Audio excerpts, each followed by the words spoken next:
शुरू करने वाले हैं कक्षा 9th के लिए रेखाएं और कोण। जो आपका 6th चैप्टर है रेखाएं और कोण, वो हम शुरू करने वाले हैं। उसको शुरू करने से पहले बहुत सी जो ज्यामिति से संबंधित जानकारियां हैं वो आपको मालूम होनी चाहिए, आपको पता होनी चाहिए। तो आइए धीरे धीरे स्टेप बाय स्टेप पढ़ते हैं। तो सबसे पहले क्या है, हम बात करें बिंदु। सभी ने नाम सुना है छोटी कक्षाओं में बिंदु। बिंदु क्या होता है, कभी जानने की कोशिश करी, इसको परिभाषित करने की कोशिश करी। तो देखिए बिंदु हम कैसे दर्शाते हैं, इस तरह से ऐसे पॉइंट लगा देते हैं, इसको नाम दे देते हैं, कैपिटल लेटर से ए दे देते हैं, बी दे देते हैं, आर दे देते हैं, अलग अलग। तो ये सारे क्या है बिंदु। लेकिन बिंदु होता क्या है, बिंदु जिसकी ना तो कोई लंबाई हो और ना कोई चौड़ाई, इसकी न कोई लंबाई होती है और न ही इसकी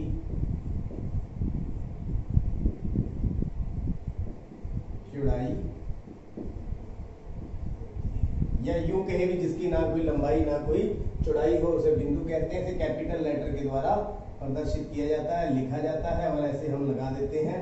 कोई भी इसको नाम दे देते हैं, जैसे एस दे दिया तो ये कौन सा बिंदु है, एस। इंग्लिश में पॉइंट भी बोल देते हैं। अब ये बिंदु के बारे में। अब चलते हैं रेखाखंड क्या होता है, रेखा खंड। इन्हीं बिंदुओं को हम लेते हैं। मान लीजिए ये कोई बिंदु है ए, ये कोई बिंदु है बी। अब इसके बीच में कितने बिंदु हैं, आप देख सकते हैं कितने बिंदु हैं, बहुत सारे बिंदु हैं। कितने हैं, बहुत सारे बिंदु। और ए और बी के बीच में जो बिंदुओं का समूह है उसको रेखाखंड बोलते हैं। क्या बोलते हैं, ए, यहां पर ए और बी के बीच बिंदुओं के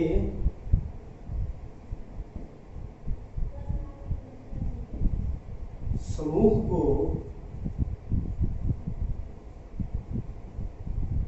रेखाखंड कहते हैं। अगर हम इसकी लंबाई की बात करें तो लंबाई इसकी सीमित होती है। इसकी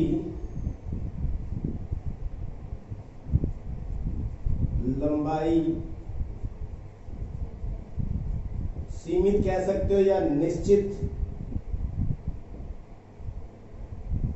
होती है। हम यहां पर इसको माप सकते हैं, मेजर कर सकते हैं। और ये जो पॉइंट है इनको बोलते हैं अंत बिंदु, एंड पॉइंट। क्या बोलते हैं, इनके एंड पॉइंट होते हैं।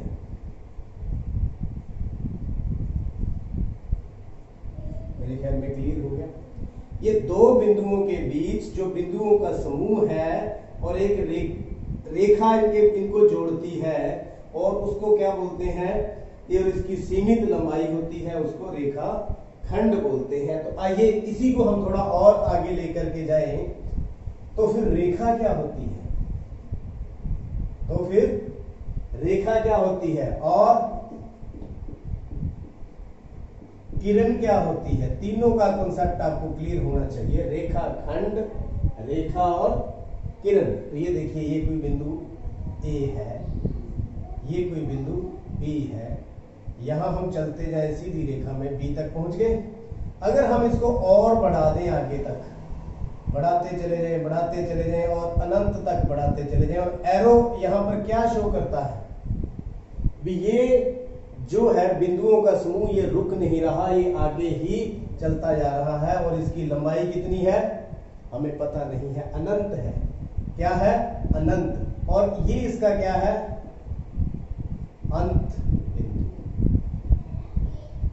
ये इसका क्या है, और इधर कोई इसका बिंदु नहीं है। क्यों, क्योंकि ये आगे बढ़ रहा है, हमें मालूम नहीं है। 1 अंत बिंदु से या एक बिंदु से खींची गई लंबाई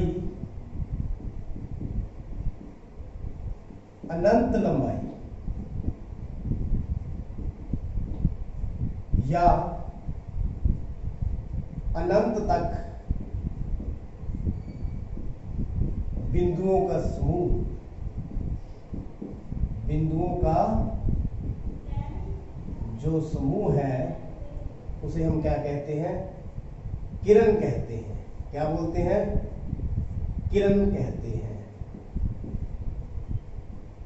और इसकी लंबाई कितनी होती है? असीमित होती है।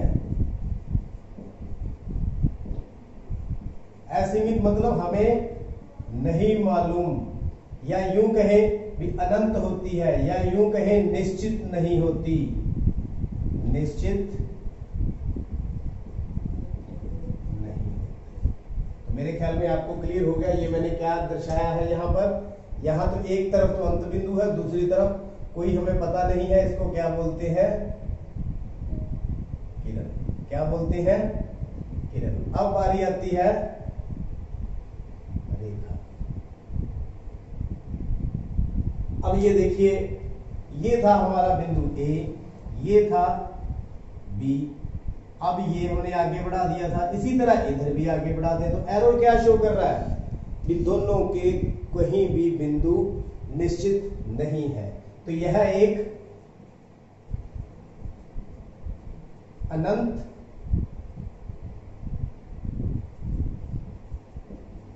लंबाई होती है और इसके कोई अंत बिंदु नहीं होते। इनके कोई भी अंत बिंदु नहीं होते। एरो क्या शो कर रहा है? दोनों तरफ से ये आगे चल रही है। अगर इतना पोर्शन देखें तो इसको तो क्या बोलेंगे? रेखाखंड। रेखा का एक हिस्सा, रेखा का टुकड़ा। लेकिन ये अगर इसकी लंबाई हमें मालूम नहीं है, अनिश्चित है, और इसके अंत बिंदु भी निश्चित नहीं है, तो इसको क्या बोलेंगे? रेखा। मेरे ख्याल में तीनों जो है रेखा जिनके अंत बिंदु निश्चित होते हैं दोनों, किरण जिसका एक अंत बिंदु एंड पॉइंट पता होता है, दूसरा पॉइंट हमें पता नहीं होता, उसको क्या बोलते हैं? किरण। और रेखा किसको बोलते हैं? जिसका हमें कोई भी एंड पॉइंट नहीं होता, हमें नहीं मालूम होता, उनको क्या बोलते हैं? रेखा। क्या बोलते हैं? रेखा। मेरे ख्याल में ये आपको बिंदु, रेखाखंड, रेखा और किरण के बारे में अच्छी तरह से क्लियर हो गया होगा। आगे बढ़ते हैं। कोण क्या होता है? अब बात करेंगे कोण। अब देखिए, जब दो किरणों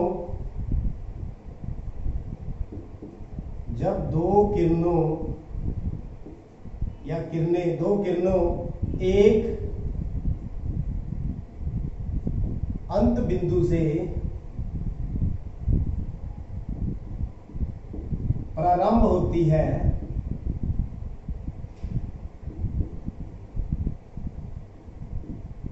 तो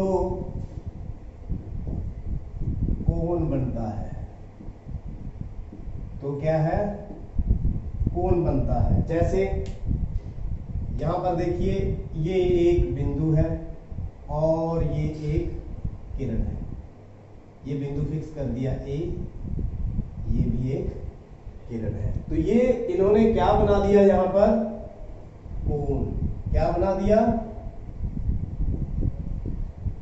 कोण। मेरे ख्याल में क्लियर। दो किरणें जब एक ही बिंदु से निकल रही हो तो क्या बनाती हैं? कोण बनाती हैं। और ये जो होता है, जो अंत बिंदु होता है, उसको क्या बोलते हैं? कोण का शीर्ष। क्या बोलते हैं? कोण का शीर्ष। और ये जो किरणें होती हैं उनको बोलते हैं कोण की भुजाएं। क्या बोलते हैं? कोण की भुजाएं। तो ये कोण की भुजाएं हैं और ये क्या है उनका शीर्ष बिंदु। अब बात करें कोण होता कितनी तरह का है, कोण के प्रकार क्या होते हैं। आइए वन बाय वन आप इसको पॉज करके नोट कर सकते हैं, इसके नोट्स बना सकते हैं। तो अब बात करते हैं बहुत से कोण जिनके बारे में हमें जानकारी होनी चाहिए, उनकी बात करेंगे। तो सबसे पहले है न्यून कोण, कोणों के प्रकार।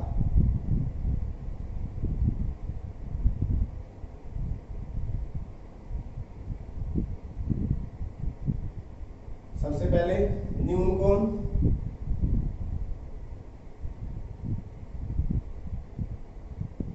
अब देख सकते हैं ये दो किरणें, इनका वर्टेक्स मान लीजिए ये ए है। तो जो न्यून कोण होता है पहला, हम बात करें न्यून कोण,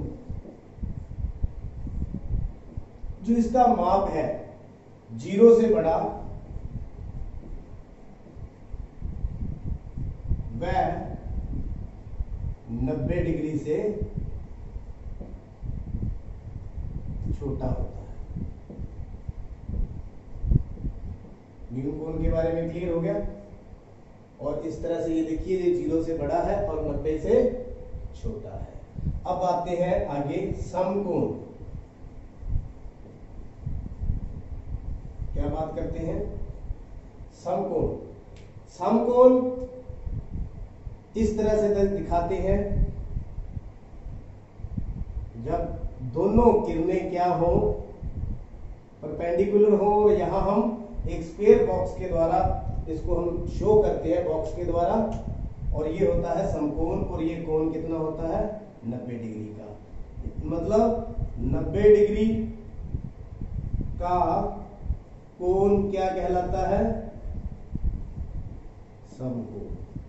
या यूं कह सकते हो समकोण का मान कितना होता है 90 डिग्री। आगे बात करते हैं अधिक कोण। किसकी बात करते हैं,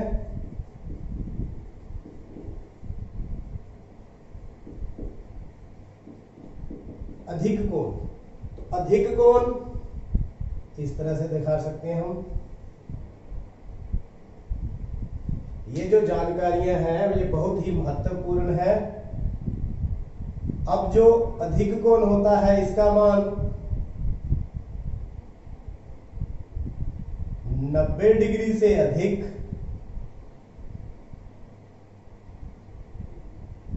तथा 180 डिग्री से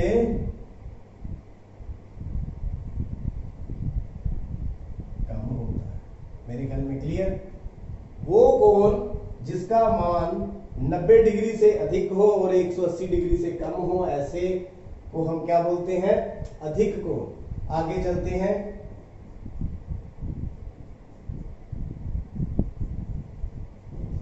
रिजु कोण। कौन सा, रिजु कोण। ये जो इनका ये वाला पॉइंट है, अंत बिंदु ये है और दोनों एक रेखा की तरह होते हैं और 180 डिग्री का कोण बनाते हैं। तो रिजु डिग्री का मान, रिजु कोण का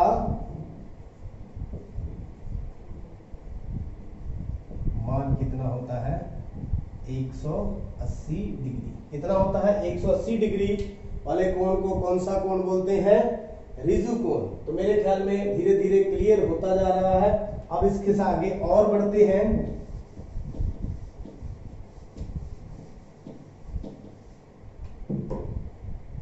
और देखते हैं। अब इस एंगल को हम थोड़ा और बढ़ा दें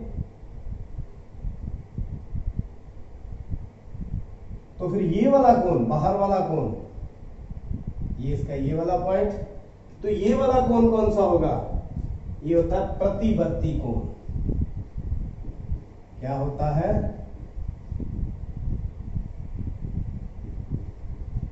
प्रतिवर्ती कोण। इसका मान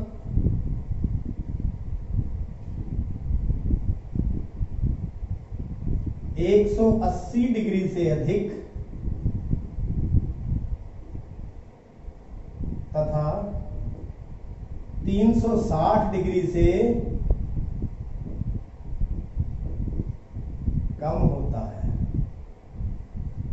प्रतिवर्ती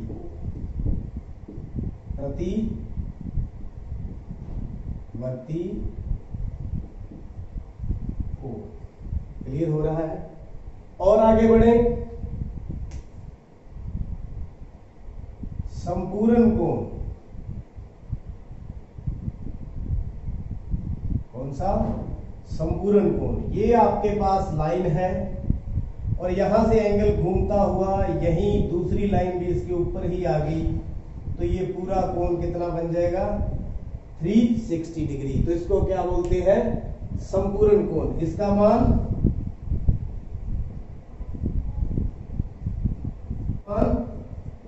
360 डिग्री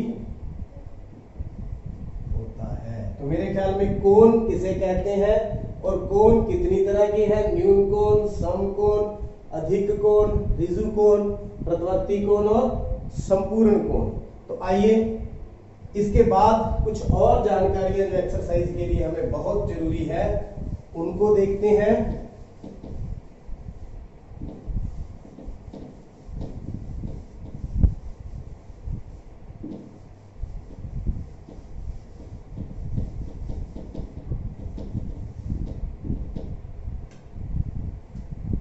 तो आगे देखते हैं पूरक कोण। पूरक कोण कौन से होते हैं? पूरक कोण ऐसे कोण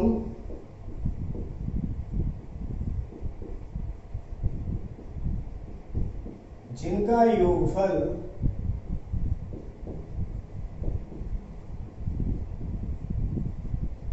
90 डिग्री होता है।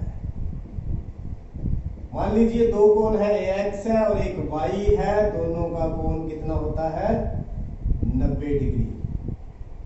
इसको यूं कहे तो इस तरह से भी हम प्रदर्शित कर सकते हैं। ये है 90 डिग्री और ये एक्स कोण और ये वाई, दोनों का जोड़ 180, या यूं कहे एक्स का पूरक कोण वाई, वाई का पूरक कोण एक्स, और दोनों का सम कितना होता है? 180। मेरे ख्याल में क्लियर हो गया। समपूरक कोण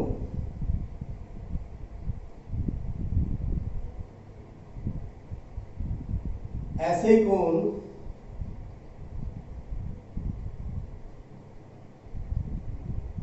जिनका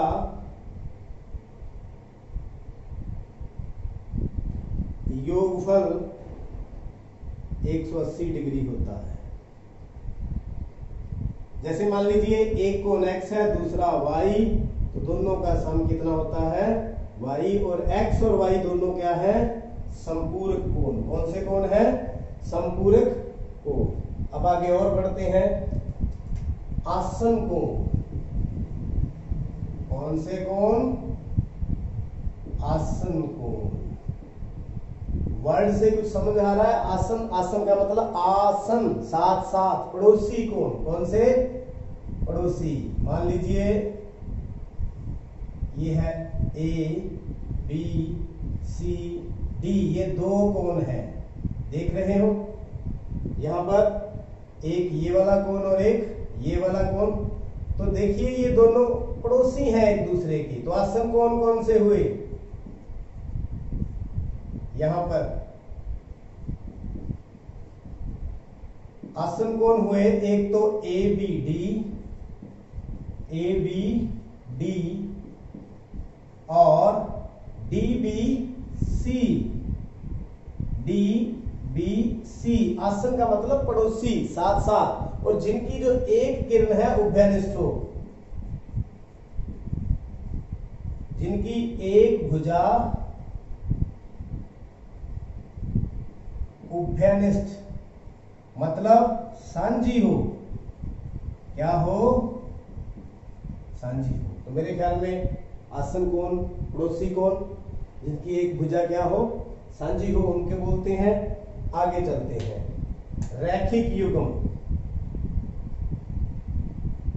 रैखिक युग्म। रैखिक युग्म का क्या मतलब है? ये एक रेखा है और इसके ऊपर ये वाले कोण है, ये मान लीजिए P, ये मान लीजिए Q। अब देखिए एक रेखा के ऊपर कोण कितना बनता है, ये कोण कितना होता है 180। तो इसका मतलब P और Q का जोड़ कितना होगा, जो एंगल P है प्लस एंगल Q है दोनों का जोड़ कितना होगा 180। मतलब एक ही रेखा के ऊपर कोण है, क्या है, एक ही रेखा के ऊपर कोण। तो ऐसे कोणों को क्या बोलते हैं, रैखिक युग्म। क्या बोलते हैं, रैखिक युग्म। तो परिभाषा लिखे तो एक ही रेखा पर बने कोण, एक ही रेखा पर बने कोण, एक ही रेखा पर बने कोण क्या कहलाते हैं, रैखिक। मेरे ख्याल में क्लियर हो गया होगा आपको। कुछ और जानकारी, एक होती है प्रतिच्छेदित रेखाएं, प्रतिच्छेदित, एक होती है अप्रतिच्छेदित, अप्रतिच्छेदित, या इसको हम क्या बोलते हैं, समांतर। क्या बोलते हैं, समांतर रेखाएं। तो ये देखिए एक रेखा और दूसरी रेखा एक बिंदु पर क्या कर रही हैं, प्रतिच्छेदित। तो इसको क्या बोलते हैं, प्रतिच्छेदित, जो एक बिंदु पर प्रतिच्छेदित करती है, जो एक बिंदु पर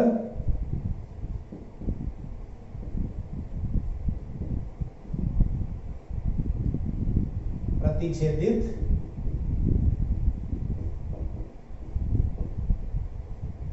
करती है, मतलब काटती है, जो एक बिंदु पर काटती है। अब बात करते हैं अप्रतिच्छेदित और समांतर।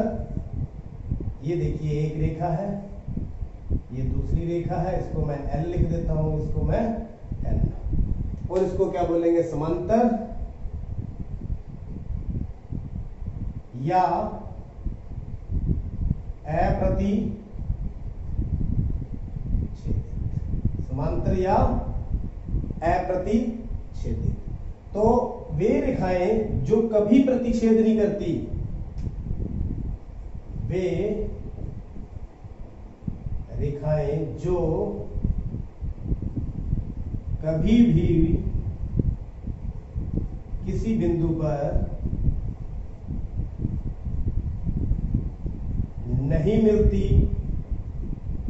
अर्थात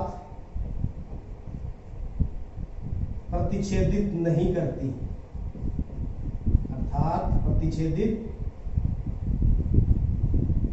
नहीं करती। तो ये आपके सामने है, ये कौन सी रेखाएं हैं, तो इसको हम ऐसे शो करते हैं, दो लाइनें ऐसे, L समानांतर L। तो ये कौन सी रेखाएं हैं, समांतर